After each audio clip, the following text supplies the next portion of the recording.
परम पूज्य सद्गुरु देव महाराज की असीम अनुकंपा से आगे की लीला सुनाने का अवसर प्राप्त हुआ। जय जय श्री श्यामा श्याम। अर्जुन सखी बन गए थे। मानसरोवर में स्नान करते ही सब कुछ अर्जुन ने ललिता सखी के कहने पर ही किया था। सुंदरी, तुम तो बहुत सुंदर हो गई। अर्जुन, सखी रूपा अर्जुन। हंसी ललिता सखी। फिर अर्जुन का हाथ पकड़कर ले गई। सामने वृंदावन दिखाई दिया, भू वृंदावन। पर कुछ ही देर में तीव्र प्रकाश हुआ और एक दिव्य धाम वहां खड़ा था। अर्जुन ने इधर उधर देखा। ललिता सखी अंतर ध्यान हो गई थी। मात्र अर्जुन थे वहां, और वह भी सखी रूप में। इधर उधर दृष्टि दौड़ाई। नाना प्रकार के कुंज हैं। लताएं बड़ी मनोहारी हैं। नाना जाति के पुष्प खिले हैं। छोटे छोटे सरोवर हैं जिनमें कमल के पुष्प हैं। कुमुदनी की संख्या ज़्यादा है।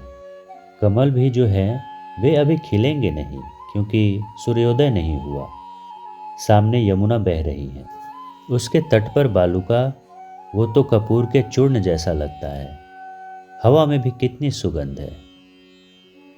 अर्जुन ने आनंदित होकर देखा। पक्षी बोल रहे हैं, राधे राधे।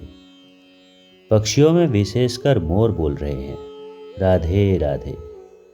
राधे राधे कहकर आनंदित हो रहे हैं। कोयल, तोता, मैना, सबकी ध्वनि कितनी मधुर है। अर्जुन भाव विभोर हैं। तभी दूर से हंसती खिलखिलाती सखियां दिखाई दी। अर्जुन ने देखा, ये समस्त सखियां बहुत सुंदर हैं। अर्जुन ने तो उर्वशी के प्रेम को ठुकरा दिया था, पर ये जो सखियां हैं, इनके आगे तो हजारों उर्वशी भी न्यौछावर है। कितनी सुंदर है ये सब। अर्जुन ने देखा, वो सब चहकती हुई मंगल गीत गाती हुई चली जा रही थी। अर्जुन दौड़े उन सखियों के पास। अर्जुन को अपनी ओर आते देखा तो सखियां रुक गईं। उन्होंने देख लिया था अर्जुन को। कौन हो तुम?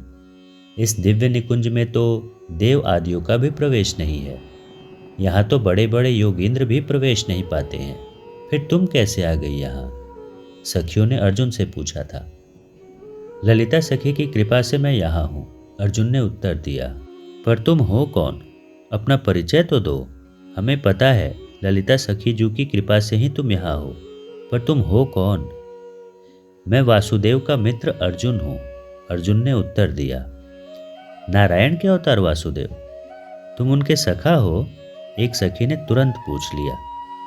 हाँ, पर वासुदेव नारायण के अवतार? अर्जुन ने पूछना चाहा। हाँ, 2 अवतार एक साथ हुए हैं पृथ्वी पर। मथुरा में वसुदेव के यहाँ जो कृष्ण प्रकटे, वो नारायण के अवतार कृष्ण हैं। पर गोकुल वृंदावन में जिन कृष्ण ने लीला की, वो नारायण के अवतार नहीं, अपितु स्वयं अवतारी कृष्ण हैं। वो कभी वृंदावन छोड़कर नहीं जाते। वो कभी अपनी श्री राधा से दूर नहीं होते। पर भूलोक में तो लीला करनी है, इसलिए मथुरा और द्वारिका के लिए नारायण स्वरूप वासुदेव ने लीला को संभाला।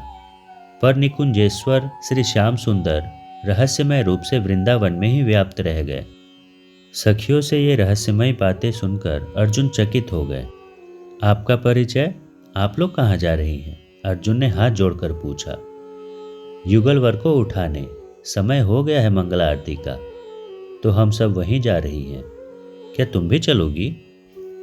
अर्जुन ने प्रसन्नता व्यक्त की और चल पड़े सखियों के साथ। बीच बीच में फूलों की फुहार छूट रही है।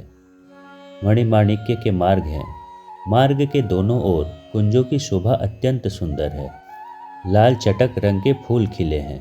कहीं कहीं गुलाब, जूही, केतकी, बेला। ये कौन सी ऋतु है? निकुंज की शोभा में अर्जुन खो गए थे, तो पूछ बैठे, अभी कौन सी ऋतु चल रही है? सखिया हंसी। निकुंज में कोई जड़ नहीं है, सब चैतन्य है। मतलब? अर्जुन समझे नहीं थे। देखो उसे, तोता बनकर नाम रट लगाने वाली। अर्जुन, देखो। ये क्या? वो कोई सूक यानी तोता नहीं, वो तो सखी थी। हंस पड़ी सखी के रूप में आते हुए। अर्जुन कुछ समझ नहीं पा रहे हैं, पर पूछते हैं कि ये क्या है। हे अर्जुन, निकुंज का एक ही धर्म है, हित धर्म। हित माने प्रेम। अर्जुन, तुम्हें पता है प्रेम का सिद्धांत है प्रेमी के सुख में सुखी रहना, अपने सुख की होली जलाकर प्रियतम की प्रसन्नता में प्रसन्न रहना। अर्जुन, तुमने पूछा कि यहाँ कौन सी ऋतु है अभी, तो सुनो, यहाँ ऋतु भी हम ही हैं। युगलवर को जब गर्मी लगे तो हम ही वायु बनकर चलने लगती हैं और उन युगल को छूकर हम धन्यता का अनुभव करती हैं। जब हमें लगता है कि बैठे बैठे युगलवर बोर हो रहे हैं तो हम पक्षी बनकर उनको गाना सुनाती हैं, कोई मोर बनकर नाचने लग जाती है। हे अर्जुन, ये प्रेम लोक है। इसमें हम सबकी एक ही इच्छा है कि हमारे प्रिय प्रियतम को सुख मिलना चाहिए। अर्जुन समझ रहे थे कि ये प्रेम लोक है जो वैकुंठ से भी ऊपर स्थित है। एक बात और अर्जुन की समझ में आ रही थी कि लोक यंत्रवत होते हैं। साधक अपनी साधना से इन लोकों को प्राप्त करता है, पर ये प्रेम लोक साधना से नहीं मिलता, ये तो कृपा से ही प्राप्त होते हैं। ये कुंज कितने सुंदर सुंदर है ना, अर्जुन ने चलते हुए सखियों से पूछा। ऐसे 308 कोटि कुंज हैं और उनमें 84 कुंज प्रमुख हैं, जिनमें युगलवर अपनी लीलाओं का संपादन करते रहते हैं। 84 कुंज? अर्जुन अति आनंदित थे निकुंज में।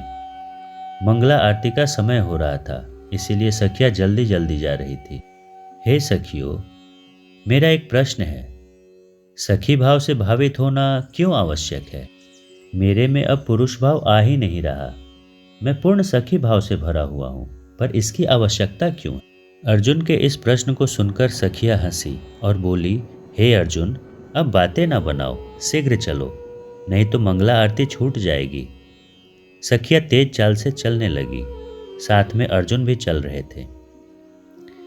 ना ना, अभी ना जगाओ, अभी अभी तो सोए हैं हमारे युगल सरकार, बड़े प्यार से दुलार से रंग देवी सखीजू ने कहा था। पर उठाना तो पड़ेगा ना, रात भर के सोए हैं, भूख लग रही होगी। ललिता सखी ने स्नेह से भरकर कहा। पास में जाती हैं वो प्रमुख अष्ट सखियां, देखती हैं बड़ी गहरी नींद में सोए हैं, जगाना उचित नहीं है।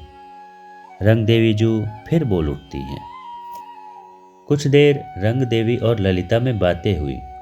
बस उसी समय कमल नयन के नयन खुल गए, कमल लोचनी के लोचन खुल गए। सखियां देख रही हैं। दोनों किशोर और किशोरी उठ गए थे, घुंघराले बाल उलझे हैं। श्री किशोरी जू का हार और श्याम सुंदर की मोतिन माला दोनों एक दूसरे में उलझे हैं। श्याम सुंदर के आंखों में लाली लगी है और श्री किशोरी जी के अधरों में काजल लगा है। उलझे हुए हैं दोनों एक दूसरे में। उठकर बैठ गए। सखियों ने दर्शन किया, नजर उतारी, दूध मेवा का भोग लगाया। युगल सरकार ने दूध पिया, फिर आचमन कराया दोनों को, मुंह पोंछ दिया।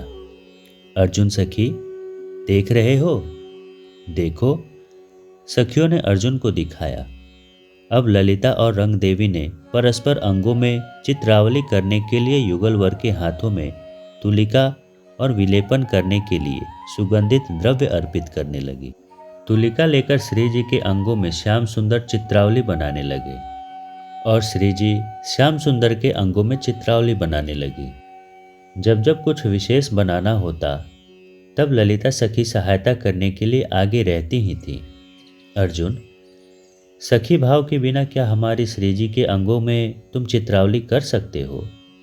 अर्जुन ने उस सखी के मुख को देखा पर कुछ बोले नहीं, क्योंकि रहस्य उद्घाटन हो चुका था।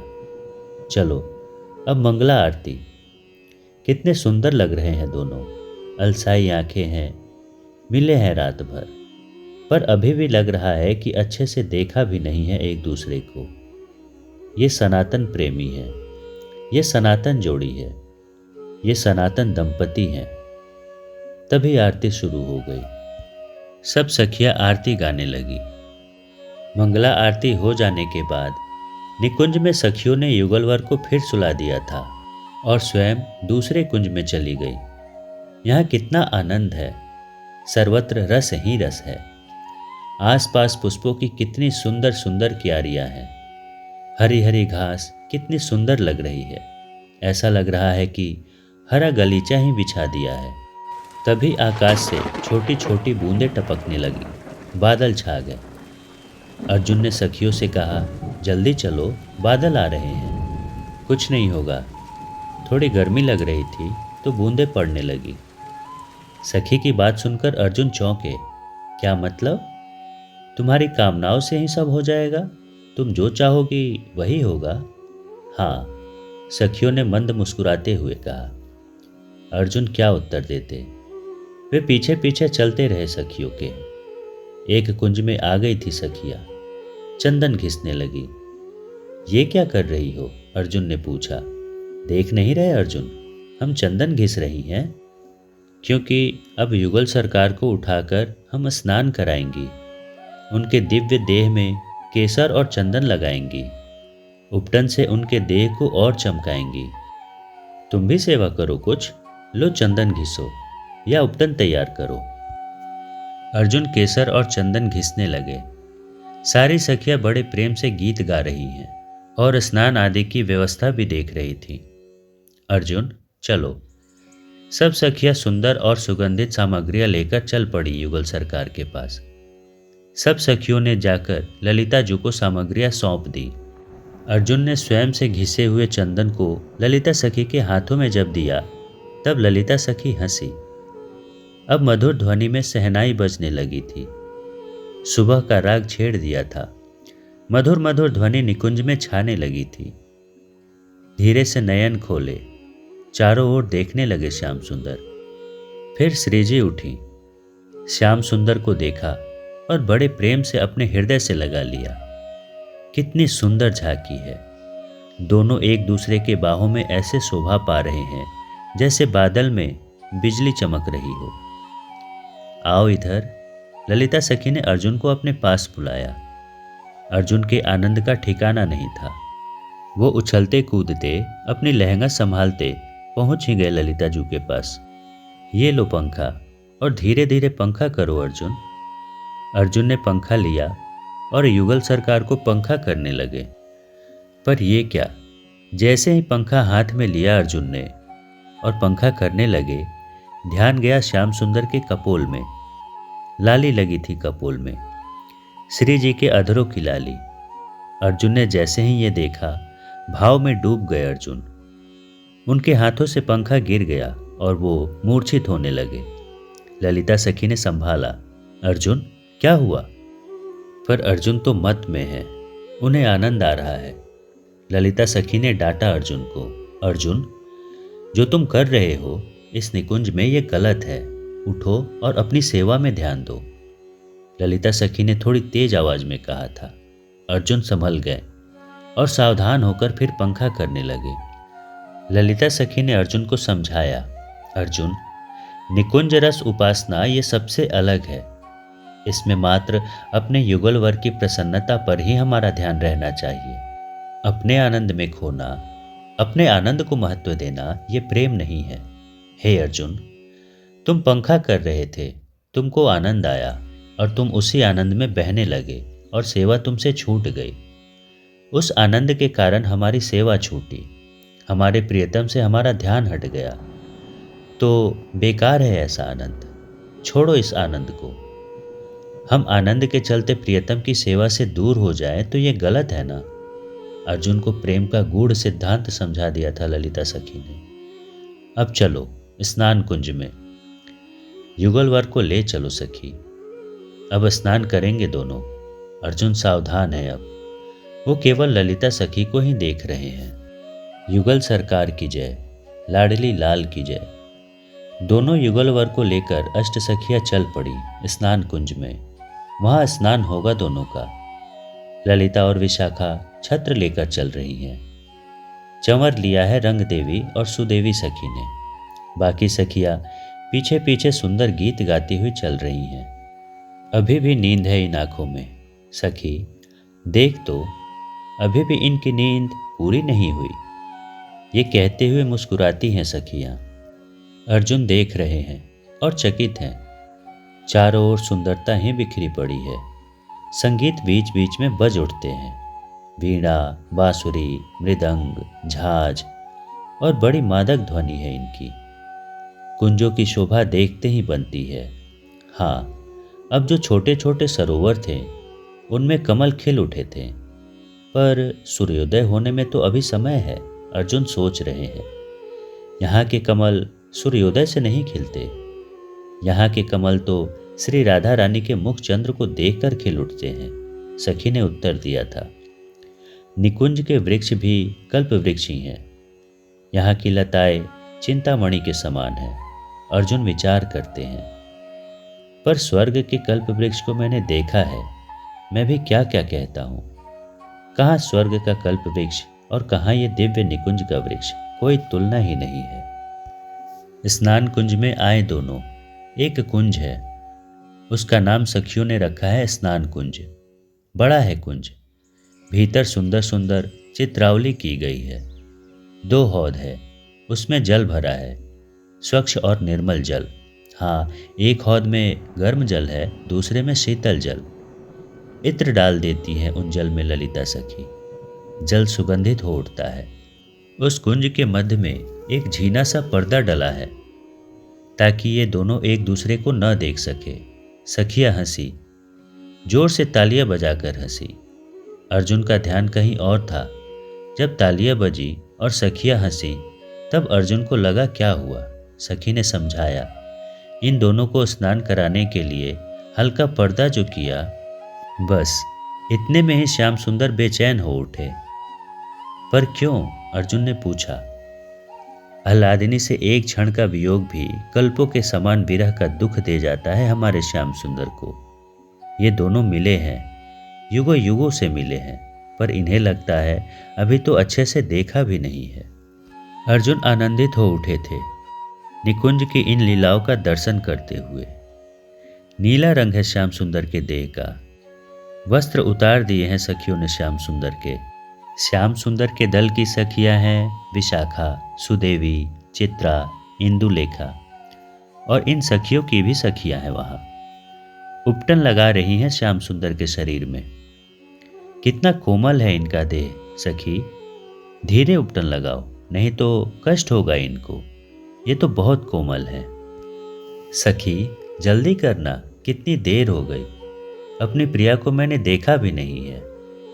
श्याम सुंदर की मधुर वाणी। और हाँ, इतना कहकर पर्दा हटाने लगे श्याम सुंदर, तो सखियों ने मना कर दिया। इधर श्री राधा रानी और इनके दल की सखियां हैं रंग देवी, ललिता, तुंग विद्या, हरिप्रिया, इनकी भी अपनी अपनी सखियां हैं। गौरवर्णी है श्री राधा, पर ऐसा गौरवर्ण जैसा सुवर्ण को तपाया गया हो। सुंदर घुंघराले केश, सखियों ने उन केशों को खोल दिया है। उपटन शरीर में लगाने लगी। केशों में सुगंधित खली लगाई। केसर और चंदन प्रिया जी के मुख पर लगाया और हल्के कोमल हाथ से मलते हुए जल प्रक्षालन के द्वारा उसे धोया। पहले शीतल जल के द्वारा उपटन छुड़ाया, फिर गर्म जल द्वारा स्नान कराया। श्याम सुंदर का भी स्नान हुआ, पर उचक उचक कर देखने का प्रयास कर रहे हैं। श्याम सुंदर श्री राधा को देखने के लिए तड़प उठे हैं। सुंदर अंगोछे से श्याम सुंदर का देह पोछा सखियों ने। इधर प्रिया जी का भी दिव्य देह सखियों ने पोछा। इत्र फुलेल देह पर लगा दिया सखियों ने। सुंदर घुंघराले केशों को फैला दिया। क्या शोभा बन गई है श्याम सुंदर की। पीली धोती, पीतांबरी श्याम सुंदर को पहनाई। नीली साड़ी, नीला चादर प्रिया जी को धारण कराया। बस पर्दा हटा दिया सखियों ने। अब आमने सामने केवल युगल सरकार हैं। श्याम सुंदर देख रहे हैं अपनी प्यारी को, और श्री राधा अपलक निहार रही हैं अपने प्यारे को। कुछ ही देर तो लगी होगी स्नान में, पर इतने में ही बेचैन हो उठे थे। दोनों दौड़े और एक दूसरे को हृदय से लगा लिया। जय जयकार हो उठा। सखिया झूम उठी। निकुंज गा उठा। राधे कृष्ण कृष्ण कृष्ण राधे राधे, राधे श्याम श्याम श्याम राधे राधे। चलो अब श्रृंगार कुंज में, जहाँ अब इन दोनों का श्रृंगार होगा, ललिता सखी ने कहा, और युगलवर को लेकर सखिया श्रृंगार कुंज की ओर चल पड़ी थी। इसी के साथ आज की लीला को यहीं विश्राम देते हैं। जय जय श्री श्यामा श्याम।